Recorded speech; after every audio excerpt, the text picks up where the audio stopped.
যে আমরা সুকোমলমতি ছাত্রছাত্রী আগামী দিনের ভবিষ্যৎ, তাদেরকে আমরা যে পুষ্টিকর খাদ্য বিতরণের মহান দায়িত্ব, যেটা ভারতবর্ষের বিভিন্ন রাজ্যে ইসকন সাফল্যের সঙ্গে করছে, এক্ষেত্রে আমরা পশ্চিমবঙ্গে কলকাতা মহানগরী আগামী 1 আগস্ট থেকে শুরু করতে চলেছি।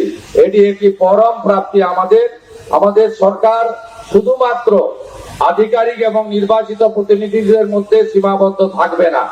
আমরা ইসকন, রামকৃষ্ণ মঠ মিশন, ভারত সেবাশ্রম সংঘ সহ আধ্যাত্মিক প্রচার এবং যারা সেবা করেন মানুষের, তাদের নিয়েই আমরা বাংলার নবনির্মাণে এগিয়ে যাব। এটাই আমাদের প্রত্যেকের অঙ্গীকার।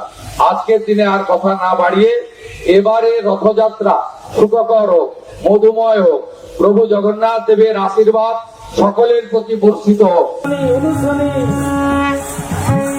আর এই সময় জগন্নাথকে আরতি করছেন মহাশয়, বাংলার ভূমিপুত্র, তার হাতিয়ার বাংলার এবং জগন্নাথের কৃপা, তিনি সবাইকে আশীর্বাদ দিচ্ছেন।